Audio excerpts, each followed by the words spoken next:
Hello everybody. Next month, March of 2025, marks my 10-year anniversary with owning the amazing Nikon D7200. It's a fantastic APS-C crop sensor DSLR camera, which I really love using all these years. And as you could see in the photos, it's in pretty good shape. And I think a lot of that is because when I used it extensively for portraits, and even on my last wedding, it was one of the camera bodies that I was using.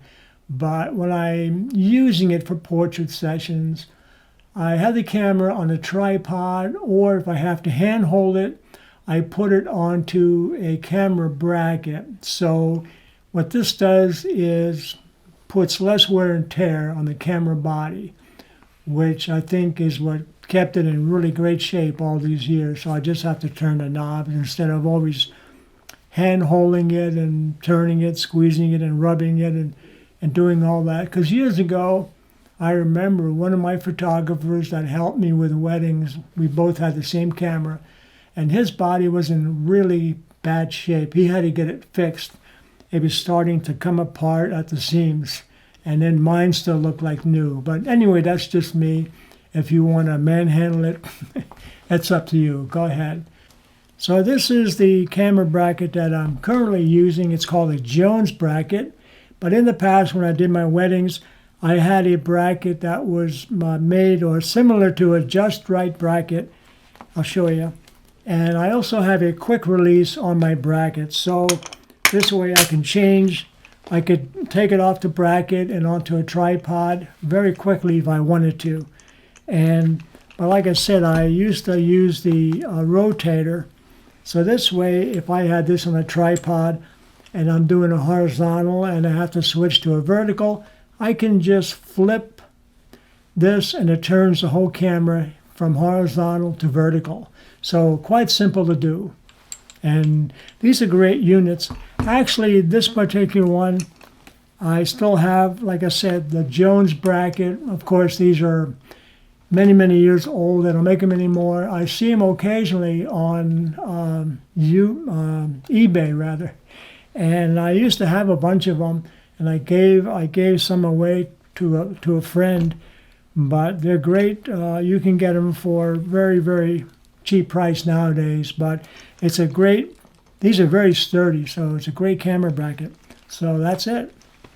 Through the years, I've used it, like I said, extensively on portrait photography and my last wedding, but now that I'm retired from the business, portrait and wedding photography, I still use it on certain projects, like for Udemy and my Skillshare courses, and even my YouTube projects, both still and video. As a matter of fact, the video that I'm taking right now is being shot by my Nikon D7200. The shutter count on it is 73,306 actuations on there.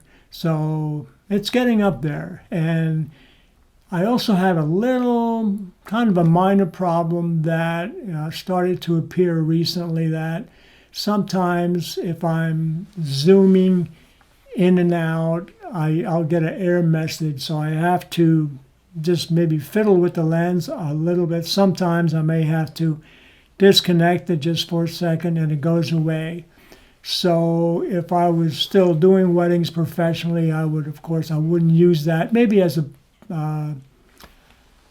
extra body, but it wouldn't be my main camera for a wedding. So what I did was, just a couple of days ago, I took the lens off and I cleaned the lens contact quite a bit. So I'll see what happens. If anybody knows what could be the problem, you can reach out and let me know in the comments section if you would. Thank you very much. So if I wanted to use my D7200 as an extra camera body on a wedding, I always like having one good main camera and then maybe have 2 or 3 other camera bodies with different lenses on, so that if I wanted to get a different perspective, I would just have my assistant go get the that camera body, hand it to me, and then I would use that. Instead of having to change lenses, you got to take the lens off, hand it to your assistant.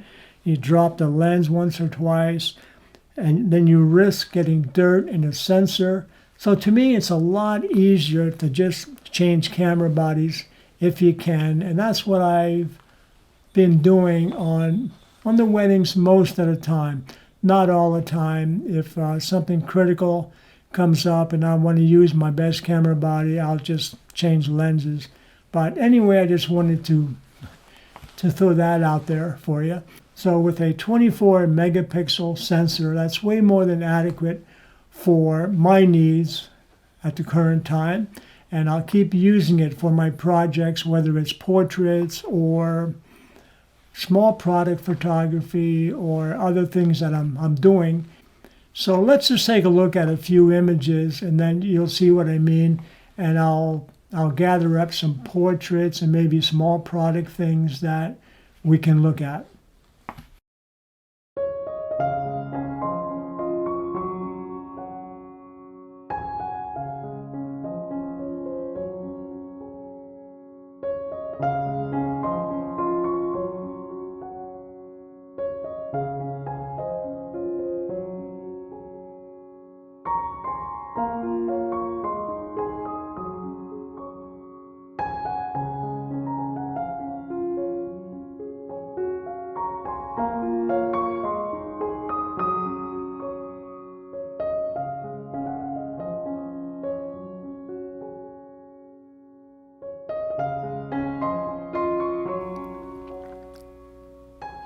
Notice how in the family portraits, when we're further back, and even though we had the aperture open quite a bit, we can still see some detail in the background.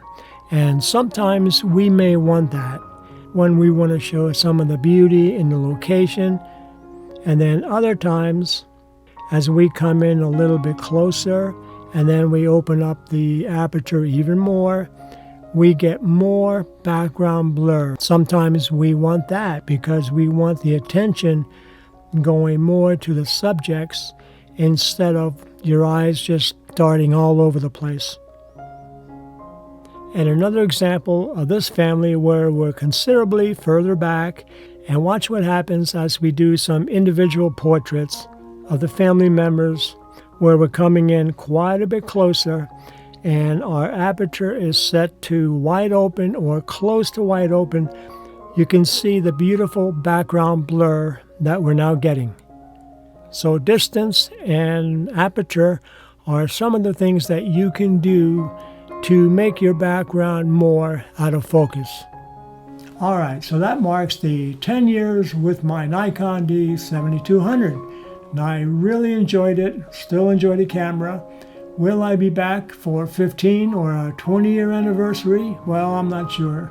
So if I was still in the business of wedding photography, I would probably look at the Nikon D780. It's a replacement for the D750, which I used years ago, and that's a fantastic camera. That was a workhorse for many wedding photographers.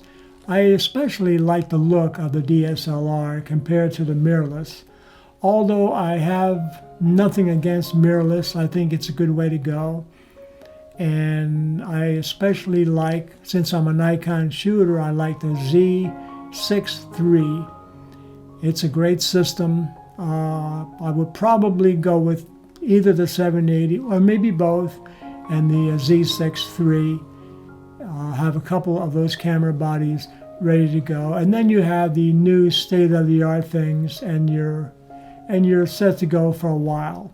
So I thank you very much for watching, and if you have a D7200, I hope you're enjoying it as much as I am. So thank you very much.